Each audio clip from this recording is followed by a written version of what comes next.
It seems like this is happening again and again. Every other week, something happens in Canada and it's covered by the global news organizations. And it doesn't put Canada in the best light. Now, just a couple weeks ago, we saw this with the whole India situation playing out, but now something entirely different is making waves. And it has a certain group of people really pissed off. Here we see Jordan Peterson, obviously not a fan of what's happening. Elon Musk, also not happy with it, although he might not be happy with it for an entirely different reason.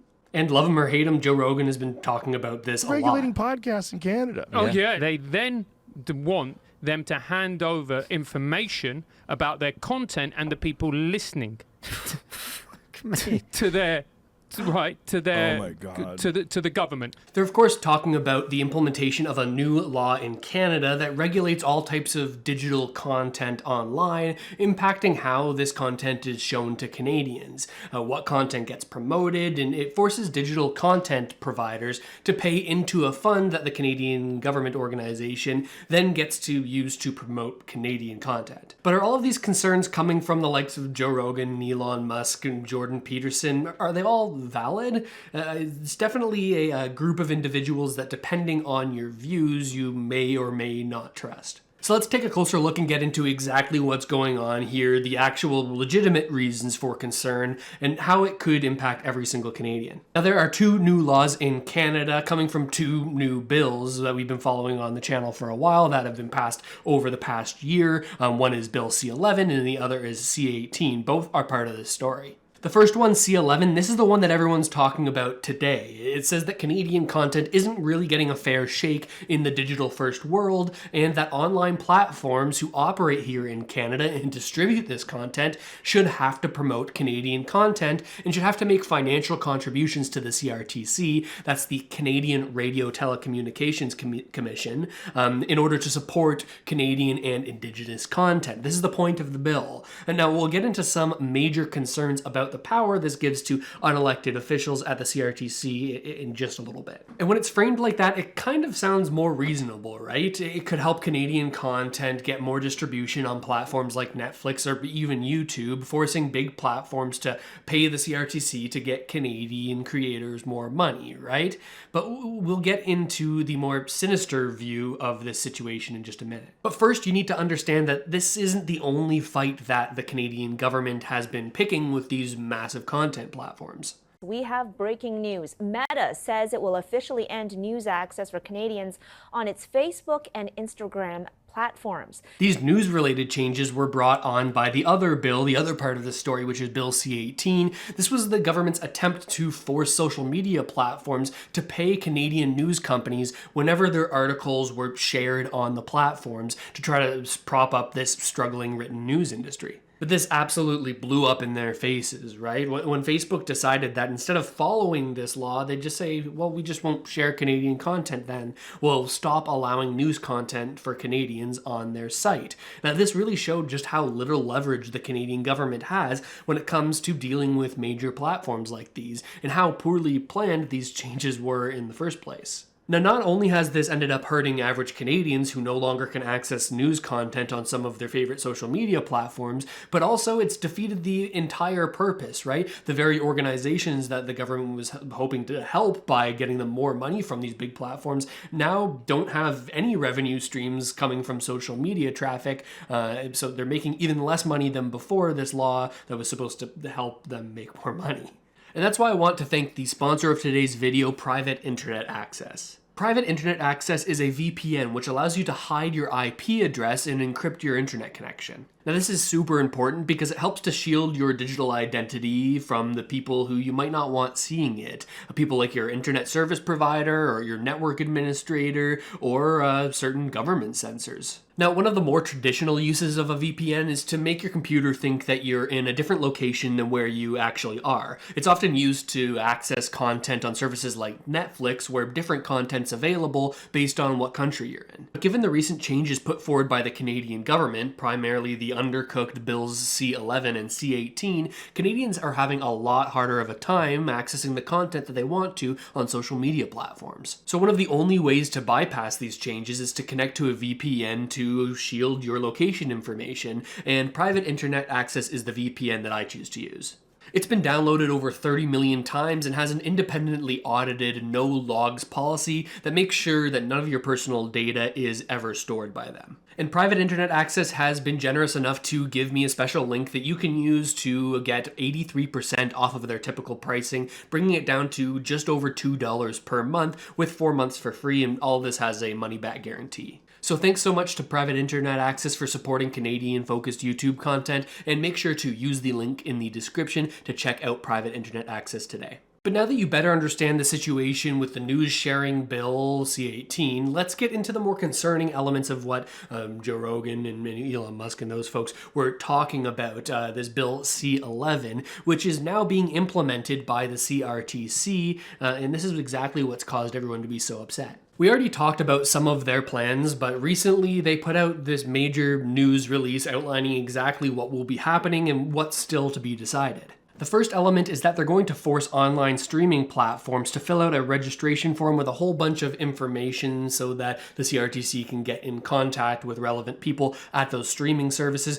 Now, this applies only to platforms that make above $10 million, but this is most of the content distribution platforms. We're talking Netflix, YouTube, and even now Twitter as they sort of try to up their video game. And the reason they want that contact information is so that they can enforce the new regulations that they've just put into effect. These conditions take effect today and require these streaming services to give the CRTC information related to what type of content they're making, what they're talking about, as well as information about their subscribership, who's watching their videos. It also talks about how they're going to make these big platforms pay into the sort of fund that the CRTC is going to administer to promote more Canadian and Indigenous content. So they're saying, hey, you got to give us all of your subscriber information, the type of content that you're making, that you're distributing, as well as you're going to have to give us a couple bucks to distribute how we see fit. But if we dive even deeper into the CRTC's website, we can find out what their upcoming plans that haven't been announced yet are, and reveal one of the areas that I personally find the most concerning. This page outlines the CRT's plans for how they're going to implement all of this new stuff coming from Bill C-11. This is the stuff that's already happened, but what I'm most interested in here is winter 2023-2024, these upcoming consultations that will make some very big decisions. They're going to decide what is the definition of Canadian content, and they're also going to talk about what kind of supports these platforms have to put into place to try to support and promote this Canadian Indigenous content on the platforms. Again, Canadian and Indigenous content as defined by this as to yet be determined definition. And to be clear, these rules and these definitions are not set yet, but that's where the concern comes from, right? What rules could come down the line in these following phases? What content is Canadian enough? And how come it's unelected officials at the CRTC that are the ones that are delegated the power to make these types of big decisions about what type of content is deemed Canadian? Like, what if your message doesn't fit the mold of the Canadian government's current message? Will your content be considered not Canadian enough and not receive the same support as more pro-government Canadian content? And some people might say, Russell, don't you know that the CRTC operates at an arm's length from the Canadian government? The Canadian government doesn't control it. And yes, that's true. It does claim to operate outside of the influence of the government, but I find it hard to fully trust that when the executives of the CRTC are appointed by currently sitting MPs from the current government. This is an example from just a year ago where the Liberal minister Pablo Rodriguez announced who he was appointing to take on the role of the CEO of the CRTC, as well as, if I scroll down here, the vice chair people for the CRTC, both for 5-year terms.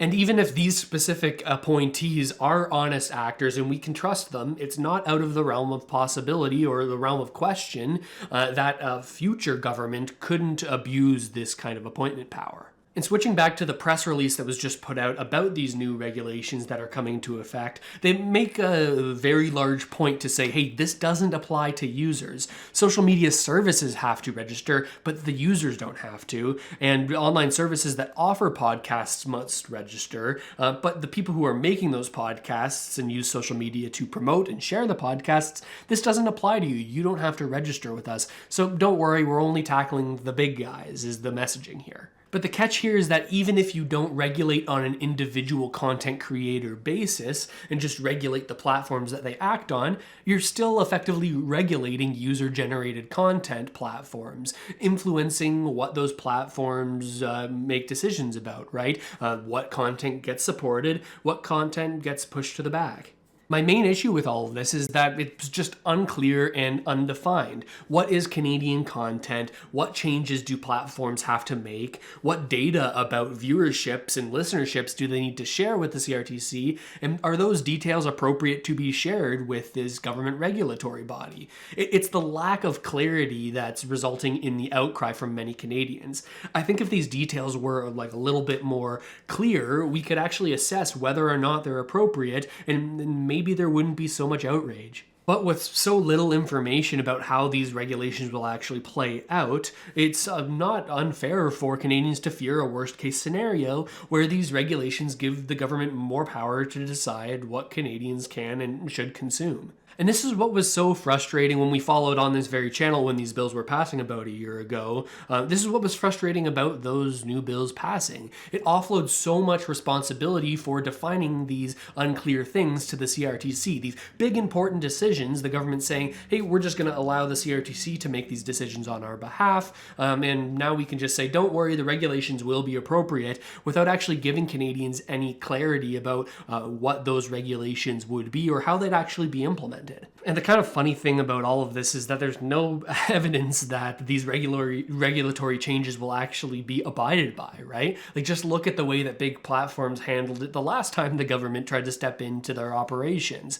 Like, do we really think that platforms like Netflix will register and will agree to pay some yet to be determined amount of money to the CRTC slush fund, we can call it, for them to give out to whoever they deem Canadian enough, Indigenous enough, diverse enough, and accessible enough? And do we think that they're going to play ball like this and greenlight the production of more Canadian quality content? Or will they just surface potentially lower quality content in their back catalog that they can put up there for no cost to them? So overall, in my eyes, the concern is warranted but not guaranteed. I think that's a good way of putting it, right? Like, I do believe that there's a world where these regulations go through and they appropriately support Canadian creators and actually help the industry. But there's no way of knowing if these new rules will be appropriately implemented, and that is what's so scary, right? Because we don't have clarity, it's fair for Canadians to think of the worst case scenario, where regulators abuse their powers, get ungodly amounts of information about listeners and viewers, and what those listeners and viewers are resonating with content-wise.